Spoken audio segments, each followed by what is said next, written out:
Les marques ont très vite compris le parti qu'elles pouvaient tirer de l'accessibilité permanente du mobile, que ce soit en termes d'expérience client, mais aussi en termes d'accompagnement en point de vente ou même de paiement. Nous ne sommes encore qu'aux prémices de tout ça, mais il y a déjà beaucoup à partager. C'est ce que l'on va donc s'attacher à faire dès à présent avec Isabelle Descamps. Bonjour. Bonjour. Vous êtes directrice commerciale Grand Compte et Réseau de Solocal. Oui, c'est ça. Et vous êtes accompagnée de Laurent Broca. Bonjour. Bonjour. Vous dirigez le pôle média d'Havas. C'est ça. Tous les deux, vous êtes donc confrontés à cette question au quotidien depuis déjà longtemps. On peut se demander ce qui a changé dans ce rapport et la place que le mobile occupe dans le parcours client. Isabelle, peut-être, qu'est-ce que le confinement, le premier comme le deuxième, les deux confinements ont eu comme impact sur votre activité mobile et qu'est-ce que vous avez observé comme changement dans les usages ?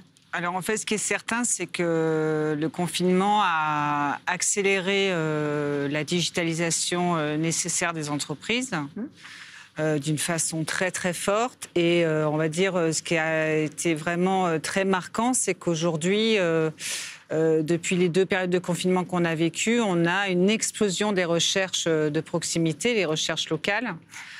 Qui n'ont fait que s'accélérer. Et dans le digital, c'est vrai que la part du mobile a vraiment montré une accélération, ne serait-ce que par le côté serviciel des applications. Notamment pour la nôtre Page Jaune, qui a été vraiment au cœur, on va dire, de l'ensemble des recherches locales. Et cette part-là a été fortement accélérée chez nous. Oui. On avait la moitié de l'audience avant le premier confinement qui se faisait sur le mobile, dont on va dire 80% de ces 7 millions de smartphones géolocalisés ont été, on va dire, très consentants à hauteur de plus de 5 millions. Ouais. Et là, on pense qu'à la fin de l'année, on aura fait un plus 40% sur justement ces users qui ont voulu justement être géolocalisés pour pouvoir avoir le service maximal en fait de l'application. Rester dans les clous du kilomètre, du fameux kilomètre. Voilà. Alors déjà, il y a eu la période où on a tous été confinés à hauteur d'1 kilomètre. Ouais. Et dans cette, on va dire, dans cette restriction de mobilité, la recherche des commerces de proximité a complètement explosé. Oui. Alors notamment sur le commerce alimentaire, tout ce qui a été aussi producteurs locaux. On a quand même cherché à aider les petits producteurs qui étaient proches de chez nous. Il y a eu aussi beaucoup de recherches sur des notions de jardinerie, de bricolage, de chauffagiste, aussi d'ameublement de la maison. Mmh. Donc ça, c'est des recherches qui ont fait plus de 50%. Pour certaines, ça a été du plus 100%. Parce qu'en fait, l'application servicielle a permis de vivre le mieux possible dans cette période très incertaine qu'a été le confinement. En fait. Bien sûr. Ce n'est pas tout à fait la même typologie des clients que vous accompagnez chez Havas, Laurent. Pour faire le pont peut-être avec ce qui a été dit en tout début de matinée par Bertrand Kruck de Médiamétrie qui parlait de cette bascule du mobile first vers le mobile only. Est-ce que vous avez eu le sentiment que les marques que vous accompagnez opéraient la même bascule ? C'est peut-être un peu radical de dire qu'elles ont opéré une bascule vers le mobile only. Pour ce qui est du mobile first, c'est sûr que la bascule elle s'est faite déjà depuis pas mal de temps. Quand on regarde le mobile only, aujourd'hui, finalement, ça représente sur les 30 derniers jours, ça représente 11 millions de personnes. C'est notable. Oui. Il reste encore pas mal de gens à les toucher. Non, ce qui est sûr et ce qui est intéressant avec l'année qu'on est en train de traverser, c'est qu'elle a été le catalyseur de comportements et elle a révélé des nouveaux comportements. Alors, en termes de temps passé, on l'a vu, il y a eu plusieurs études qui sont sorties, dont une étude Oppo-IFOP qui a montré effectivement que 60% des Français avaient dit qu'ils avaient passé plus de temps sur leur mobile et près de la moitié ont dit qu'ils passaient plus de 3 heures par jour sur le mobile, ce qui est effectivement assez considérable. Et quand on dézoome un peu, quand on regarde de manière plus macro, sur les 2 dernières années, c'est 10 points qui a été pris par le mobile en termes de consommation Internet. Donc ça, c'est formidable. Les marques elles ont compris qu'il fallait aller en mobile first, pas forcément en mobile only, depuis qu'elles ont compris en fait que le mobile était un formidable outil de connexion avec leur réseau de distribution, hein, soit bien sûr par toutes les campagnes de drive to sales, drive to store qu'elles mettent en place, mais aussi par l'animation in-store, hein, qu'on ne mentionne pas si souvent que ça en termes de relais d'information, en termes d'orientation, en termes de promotion. Après, ce que je trouve intéressant et presque contre-intuitif, c'est qu'on avait une tendance du mobile à prendre beaucoup de croissance sur tout ce qui était conversion et commerce. Et paradoxalement, pendant le confinement, la part du mobile a été légèrement en recul, aussi parce que les gens étaient confinés, avaient accès à d'autres devices. Donc je dirais, pour un petit peu synthétiser, que les marques, elles ont bien réalisé que le mobile était absolument incontournable dans tout ce qui est parcours de conviction pour les consommateurs, qu'il y a encore un tout petit peu de chemin à faire dans le parcours de conversion, notamment sur le moment de la conversion. Isabelle, par rapport à ce moment, justement, quels sont les clients que vous accompagnez qui ont tiré le meilleur parti de ce moment et notamment peut-être en termes de conversion? Alors, ceux qui en ont tiré le meilleur parti, c'est ceux qui ont eu la chance de pouvoir rester ouverts. Oui. Alors, c'est une porte ouverte.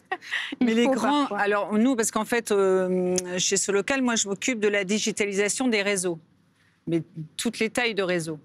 Et bon, je pense à un client particulièrement qui nous a consulté immédiatement dès les premiers jours du premier confinement.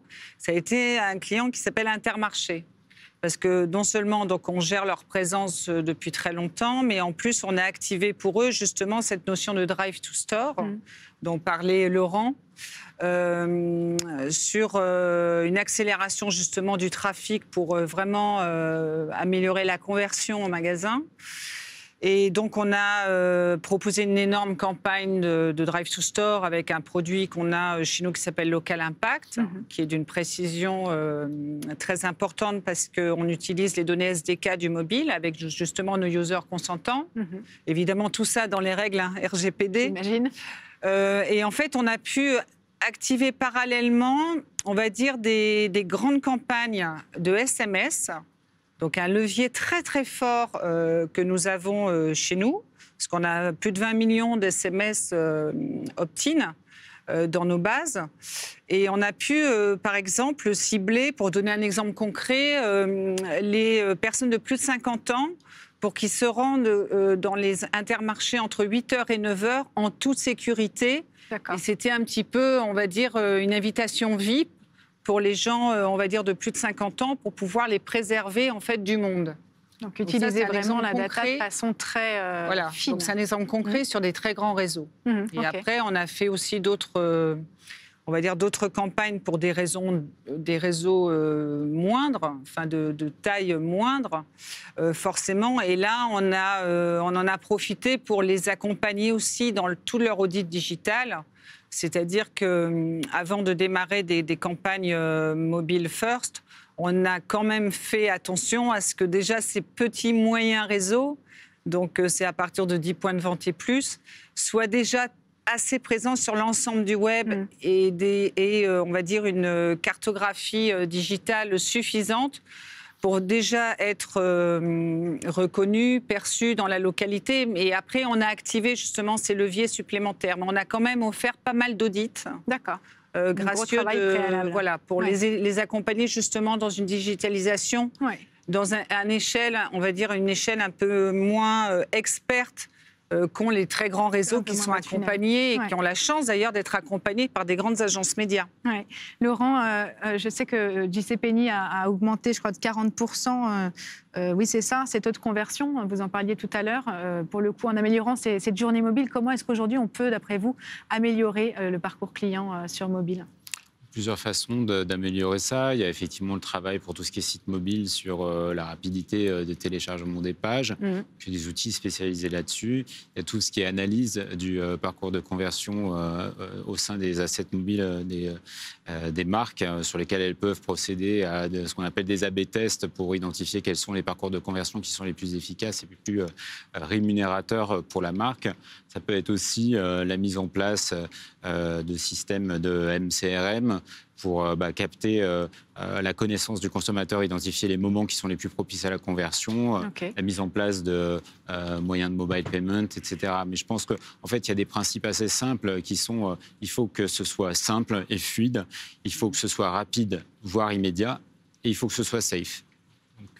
Donc finalement, des bases qui sont assez solides, mais incontournables. Isabelle, vous opinez du chef, vous êtes parfaitement en ligne. Vous avez des éléments à ajouter à ce que propose Laurent?